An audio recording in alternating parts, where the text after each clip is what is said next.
사도행전 3장. 걷지 못하는 사람을 고친 베드로.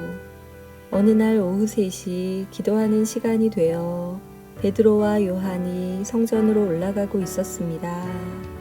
성전 문에는 태어날 때부터 걷지 못하는 사람이 앉아 있었습니다. 사람들이 그 사람을 날마다 메고 와서 아름다운 문이라 부르는 성전 문에 앉혀놓고 성전에 들어가는 사람들에게 구걸을 하게 하였습니다. 베드로와 요한이 막 성전으로 들어가려는 것을 보고 걷지 못하는 사람은 그들에게 구걸을 하였습니다. 베드로는 요한과 함께 그 사람을 눈여겨본 후에 우리를 보시오 라고 말했습니다. 그 걷지 못하는 사람은 무언가 얻을 것을 기대하면서 두 사람을 쳐다보았습니다. 그러나 베드로는 이런 말을 하였습니다. 은과 금은 내게 없으나 내게 있는 것을 당신에게 주겠소. 나사렛 예수 그리스도의 이름으로 일어나 걸으시오.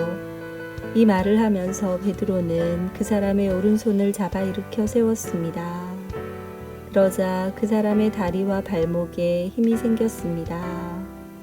그 걷지 못하던 사람이 벌떡 일어나 걷기 시작하였습니다. 그는 두 사람과 함께 성전으로 들어가 걷기도 하고 껑충껑충 뛰기도 하면서 하나님을 찬양하였습니다. 모든 사람이 걷지 못하던 사람이 걸어다니는 것과 하나님을 찬양하는 것을 보았습니다.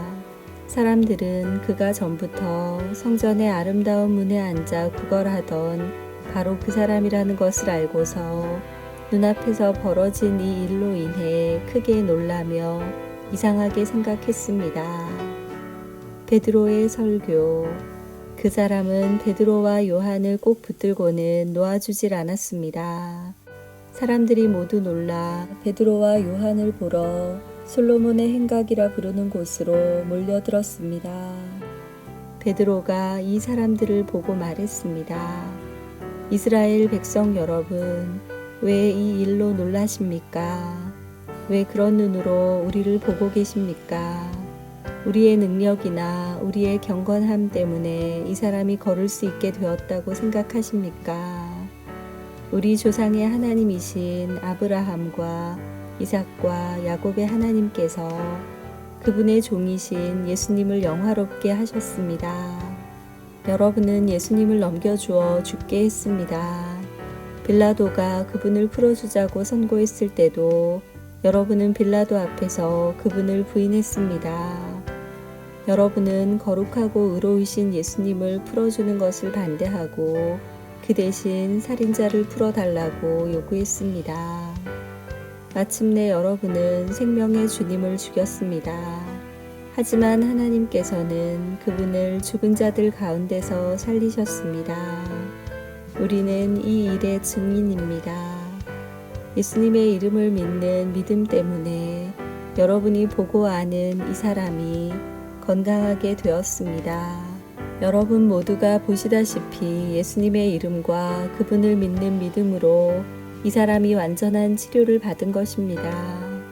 형제 여러분, 저는 여러분들이 여러분의 지도자들처럼 예수님이 어떤 분이신지 잘 알지 못하여 이런 일을 행했다는 것을 압니다.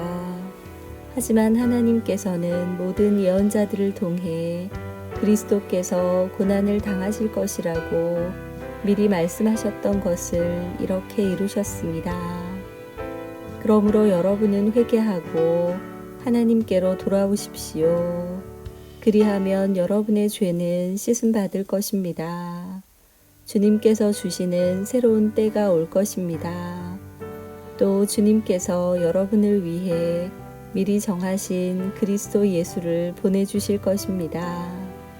예수님은 하나님께서 오래전부터 그의 거룩한 예언자들을 통해 약속하신 대로 모든 것을 원래의 모습대로 회복시킬 때까지 하늘에 머물러 계셔야만 합니다.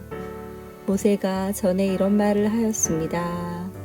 너희 주 하나님께서 너희 형제들 중에서 나와 같은 예언자 한 사람을 세우실 것이다. 너희는 무엇이든 그분이 하시는 말씀에 귀를 기울여야 한다. 누구든지 그분의 말을 듣지 않는 사람은 하나님의 백성 가운데서 끊어질 것이다. 사무엘을 비롯해서 그의 뒤를 이어 하나님의 말씀을 전한 모든 예언자들이 이 시대에 대해 예언하였습니다. 여러분은 예언자들의 후손들이며 하나님께서 여러분의 조상과 맺으신 언약의 후손들입니다. 하나님께서는 아브라함에게 이런 말씀을 하셨습니다. 내 자손으로 말미암아 땅에 있는 모든 민족이 복을 받을 것이다. 하나님께서 하나님의 종을 세우셔서 여러분 한 사람 한 사람을 악한 길에서 돌이키게 하시고 복을 주시려고 그분을 먼저 여러분에게 보내셨습니다.